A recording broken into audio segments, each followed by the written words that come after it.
నువ్వు ముందా ఫోటో చూడు.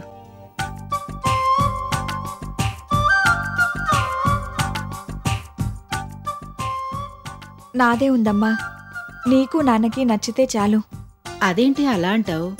నువ్వు కూడా చూసి బాగానే ఉన్నాడనంటే ఈ పెళ్లి ఖాయం చేద్దామన్నారు మీ నాన్న.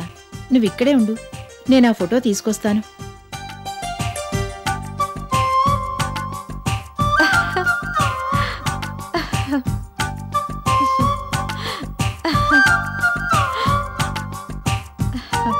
మా మంచి అమ్మ, నువ్వు బయలుదేరేటప్పుడు నేను కూడా నీతో పాటు వచ్చేస్తాను. సూట్ కేసులో కొన్ని బట్టలు కూడా సర్దేశాను.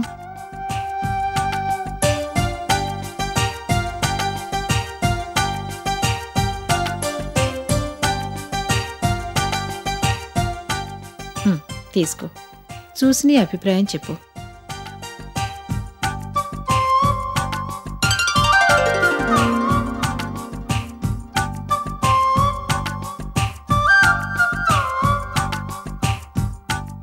కుర్రాడెలా ఉన్నాడు?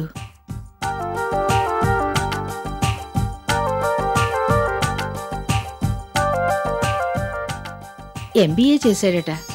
సొంత బిజినెస్ పెట్టుకోవాలనుకుంటున్నాడు. చాలా మంచివాడు. వాళ్ళకి ఒక్కడే కొడుకు.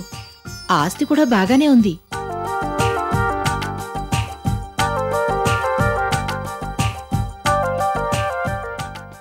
ఈడు జోడు నీకు నచ్చుతాడనే అనుకుంటున్నాను. నీకు నాన్నగారికి నచ్చితే నాకు నచ్చినట్టే. నీ మాటంటే ధనలక్ష్మికి వేదవాక్కు. నీకు కుర్రాడు నచ్చాడని తెలిస్తే అది సంతోషంతో పొంగిపోతుంది.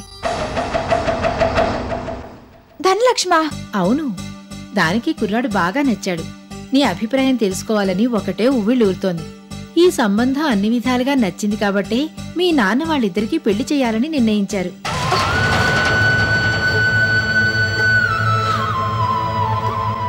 పెళ్లి ధనలక్ష్మికా?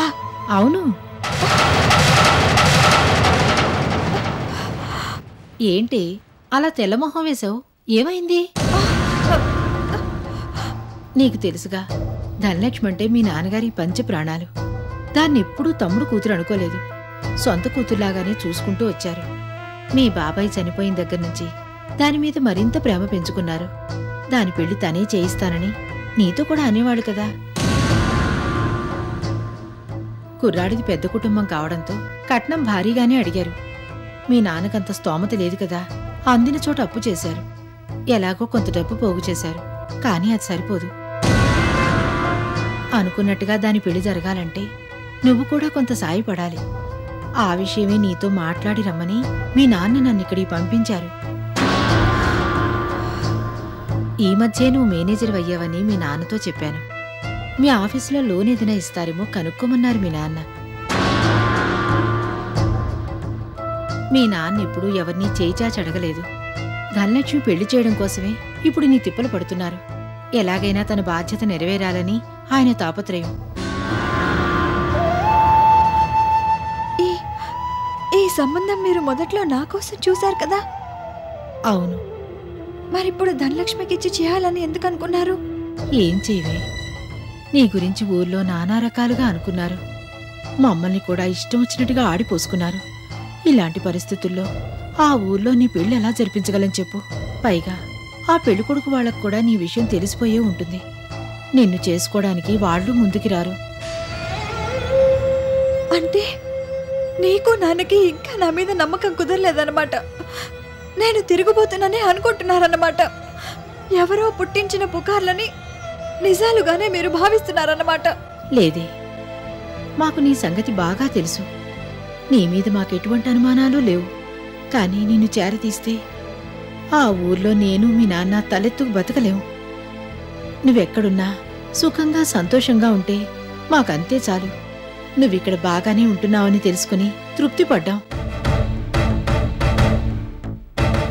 అయితే మీకు నాకన్నా పరువు మర్యాదలే ముఖ్యం అన్నమాట. కన్న కూతురు కన్నా ఊళ్ళో వాళ్ళ మాటలే ముఖ్యం అన్నమాట. నేనేమైపోయినా పర్వాలేదు, కానీ మీ పరువు మాత్రం చెక్కు చెదరకూడదు. మీ పేరు ప్రతిష్టలకి ఎటువంటి మచ్చ రాకూడదు. తమ్ముడు కూతురు అయినా కూడా పెళ్లి ఘనంగా జరిపించాడని నాన్నని నలుగురు మెచ్చుకోవాలి. ఆ పెళ్లికి నేను రాకూడదు. అసలు మన ఇంటికే నేను రాకూడదు.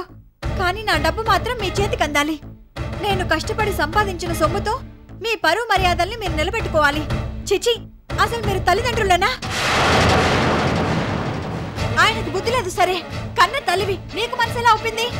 నాకొచ్చిన సంబంధాన్ని మీరు ధనలక్ష్మికిచ్చి చేస్తుంటే నాకే బాధ కలగదని నువ్వెలా అనుకున్నావు? పైగా ఈ పెళ్లికి నా సాయం అడగడానికి ఇంత దూరం వస్తావా? నా దగ్గర డబ్బుందనే కదా ఇక్కడి దాకా వచ్చావు.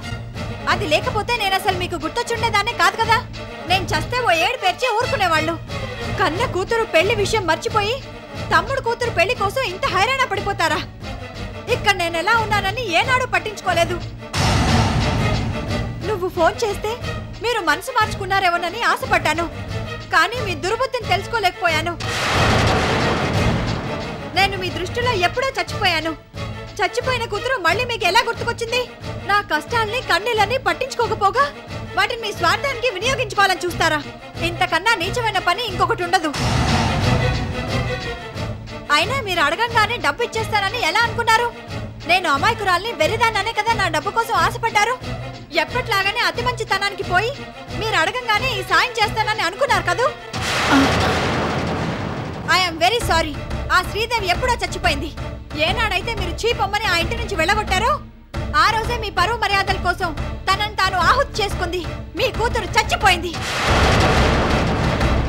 ఇప్పుడు నీ ఎదురుగా నిలబడున్నది, ఈ మాటలు మాట్లాడుతున్నది కొత్త శ్రీదేవి. ఈ శ్రీదేవి ఆప్యాయతలు, అభిమానాల పేరుతో మోసపోదు. చాలా ఆశతో ఇంత దూరం వచ్చావు. నీ కోరిక నెరవేరదు. ఇక నువ్వు వచ్చిన దాన్నే వెళ్ళొచ్చు. ఏంటలా తెల్లమొహం వేసి చూస్తావు? చెప్పింది వినపడలేదా? నీ కూతురు ఎప్పుడో చచ్చిపోయింది. నీకు ఆయనకి సాయం చేయడానికి ఇక్కడెవరూ సిద్ధంగా లేరు. నువ్వు వెంటనే వచ్చిన దాన్నే తిరిగెళ్ళొచ్చు. ఇంకెప్పుడు డబ్బు కోసం పాత ప్రేమని గుర్తు చేస్తూ ఇటువైపు రావద్దు. కన్న తల్లి అన్న పదానికి మచ్చ తేవద్దు. నీకు ఆయనకి శతకోటి నమస్కారాలు. నా బతుకు నన్ను బతకనివ్వండి. మీరు నా కోసం ఏమీ చేయనక్కర్లేదు. నేను ఇప్పుడే గతాన్ని మర్చిపోయి హాయిగా ఉంటున్నాను. దాన్ని నాకు గుర్తు చేసి గుచ్చి చంపడానికి ఇంకెప్పుడు ఇటువైపు రావద్దు. నాకు మనస్తాపం కలిగించద్దు. మీకెలాగైతే కూతురు లేదు, నాకు తల్లిదండ్రులు లేరు. నీ కడుపున పుట్టినందుకు నా జన్మ ధన్యం అయిపోయింది. ఇంకెప్పుడు నన్ను బాధ పెట్టడానికి ఇటువైపు రావద్దు. నేను మీ దగ్గరికి రాను. మీరెంతో జాగ్రత్తగా కాపాడుకుంటున్న పరువు మర్యాదల్ని మంట కలపను. వాటినే మీ కన్న బిడ్డలు అనుకోండి. వాటి కోసమే బతకండి. అది కాదమ్మా నేను చెప్పేది. వద్దు, నువ్వు ఇంకేం మాట్లాడద్దు. అసలు నువ్వు ఇంకొక క్షణం నా ఎదురుగా నిలబడున్నా నేను భరించలేను. వెంటనే నీ సూట్ కేసు తీసుకుని ఇక్కడి నుంచి బయలుదేరు. చెప్పింది వినపడలేదా? ఇక్కడి నుంచి వెంటనే బయలుదేరి వెళ్ళమని చెప్తున్నాను. Please please get out of my house.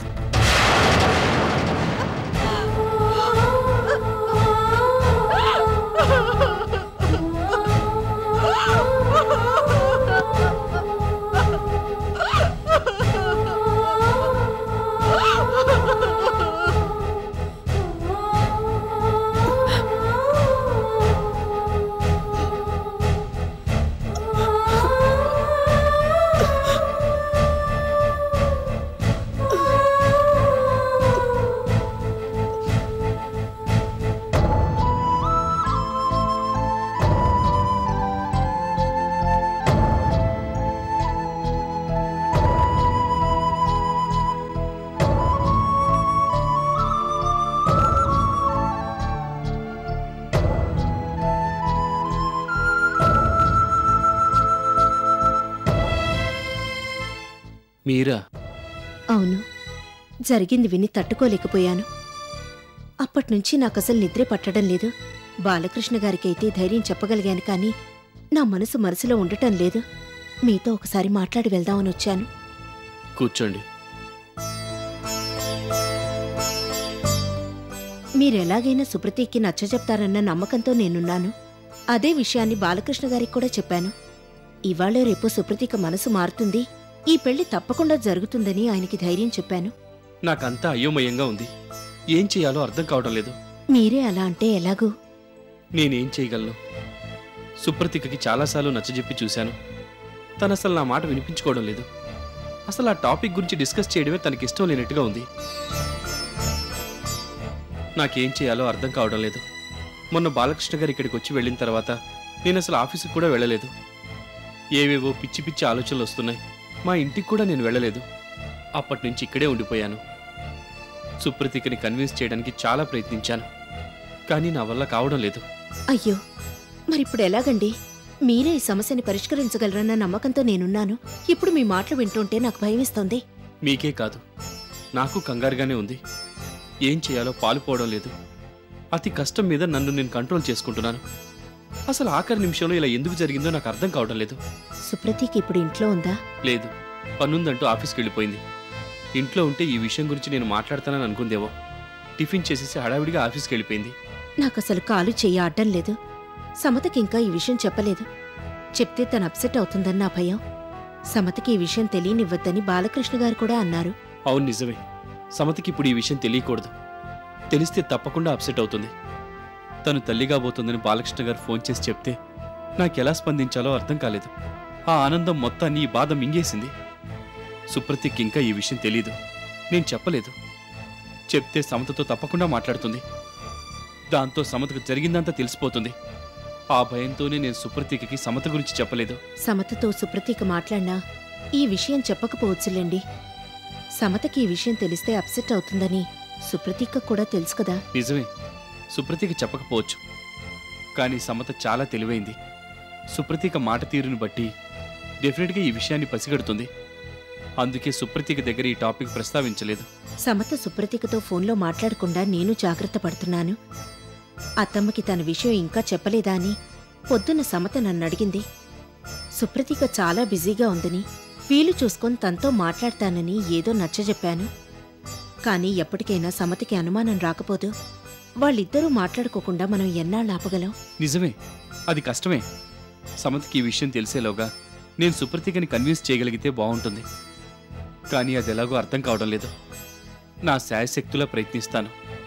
ఎలాగోలా సుప్రతీకని కన్విన్స్ చేయడానికి ట్రై చేస్తాను. మా ఆశలన్నీ మీ మీదే పెట్టుకొని ఉన్నాం. సుప్రతీకని కన్విన్స్ చేయగల సామర్థ్యం మీకే ఉంది. నేనిక బయలుదేరతానండి. సమత ఇంట్లో ఒంటరిగా ఉంది. రాత్రి సరిగా నిద్రపట్టలేదేమో. టిఫిన్ చేయగానే మళ్ళీ పడుకుంది. దాంతో మీతో మాట్లాడదామని నేనిలా వచ్చాను. తను లేచేలోగా నేనక్కడికి వెళ్లడం మంచిది.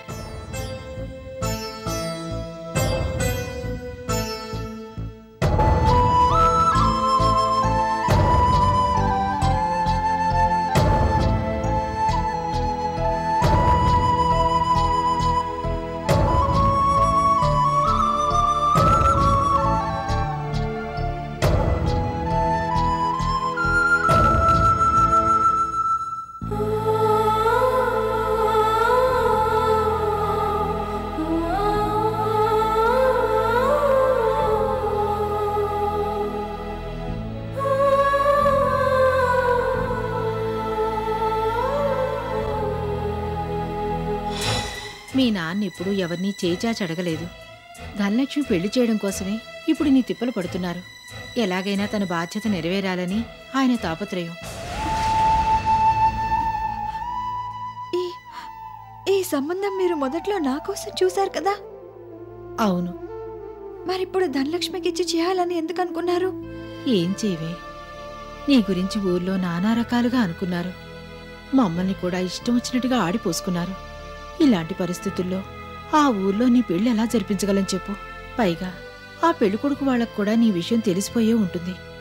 నిన్ను చేసుకోవడానికి వాళ్ళు ముందుకి రారు.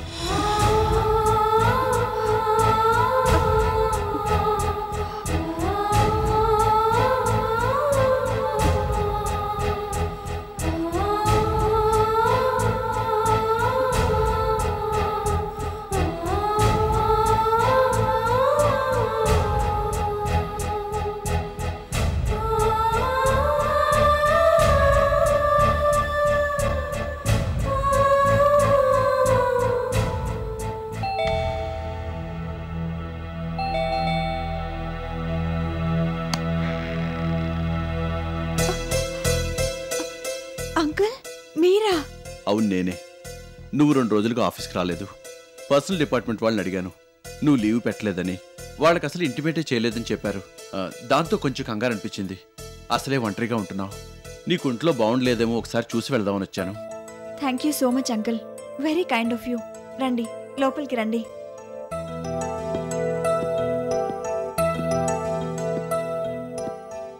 కూర్చోండి అంకుల్, కాఫీ తీసుకొస్తాను. కాఫీ సంగతి సరే, నువ్వు ఆఫీస్కి ఎందుకు రావడం లేదు? ఎప్పుడు ఏదో పని చేస్తూ చలాకీగా ఉంటావు. ఇప్పుడు ఎందుకు ఇలా ఇంట్లో ఉండిపోయావు? ఆఫీస్కి రావడం లేదని కనీసం నాకైనా ఫోన్ చేసి చెప్పే పని కదా. వెరీ సారీ అంకుల్, నా మనసేం బాగుండలేదు, అందుకే ఆఫీస్కి రాలేదు. అసలు నా బుర్ర పని చేయడం లేదు, చాలా చిరాగ్గా ఉంది, అందుకే ఆఫీస్కి ఫోన్ చేయడం కూడా మర్చిపోయాను. ఐఎమ్ వెరీ సారీ, ఇక ముందు ఎప్పుడూ ఇలా చేయను. అది సరే, అసలు ఏమైంది? మొన్న మా అమ్మ ఇక్కడికి వచ్చింది అంకుల్. అలాగా? మరి ఇంకే, ఇది సంతోషించాల్సిన విషయమే కదా. లేదంకుల్, ముందు నేను మీలాగే అనుకున్నాను, కానీ ఆవిడిక్కడికి వచ్చాక అసలు విషయం బయటపడింది. ఏంటది? అంతకుముందు నాకు పెళ్లి సంబంధం చూశారంకుల్, కానీ నా గురించి రకరకాలుగా పుకార్లు రావడంతో దాన్ని పక్కన పెట్టేశారు. మళ్ళీ ఆ పెళ్లికొడుకు ఫోటోని తీసుకుని అమ్మ మొన్న నా దగ్గరకు వచ్చింది. నాకోసమేమో అనుకుని నేనెంతగానో సంబరపడిపోయాను. ఇన్నాళ్ల తర్వాత అయినా అమ్మా నాన్న నన్ను అర్థం చేసుకున్నారని పొంగిపోయాను. కానీ వాళ్ళ మనసులో వేరే ఆలోచన ఉంది. ఏంటది? వాళ్ళు చేయాలనుకుంటున్నది నా పెళ్లి కాదు, మా బాబాయ్ కూతురు ధనలక్ష్మి పెళ్లి. ధనలక్ష్మ? అవునంకుల్, నా కజిన్ ధనలక్ష్మికి వెనక ముందు ఎవ్వరూ లేరు. తన పెళ్లి జరిపించే బాధ్యతని మా నాన్న తన్నెత్తి మీద వేసుకున్నారు. అందులో తప్పేం లేదు, కాకపోతే నా గురించి పూర్తిగా మర్చిపోయి కేవలం తమ పరువు మర్యాదల గురించే వాళ్ళు ఆలోచించారు. అది నాకు చాలా బాధ కలిగించింది. నా విషయం పక్కన పెట్టేసి అదే సంబంధాన్ని ధనలక్ష్మికి కుదర్చాలనుకున్నారు. అలాగా? అవును అంకుల్, పైగా మా అమ్మ ఏమందో తెలుసా? మా వాళ్ళకి నా మీద నమ్మకం ఉందట, కానీ ఊళ్ళో వాళ్ళకి భయపడి నన్ను చేరదీయలేకపోతున్నారట. తమ్ముడు కూతురు పెళ్లి ఘనంగా జరిపించాడని, ఊళ్ళో జనమంతా తనని మెచ్చుకోవాలని మా నాన్నగారి తాపత్రయం. పైగా ఆ పెళ్లికి నేను డబ్బు సాయం చేయాలంట. ఇన్నాళ్ల తర్వాత మా అమ్మ నా దగ్గరకు వస్తే నా మీద ప్రేమతో వచ్చిందనుకున్నాను, గాని నన్ను డబ్బులు అడగడానికి వచ్చిందనుకోలేదు. ఆవిడ గారి మాటలు వినగానే నా మనసు రగిలిపోయింది అంకుల్.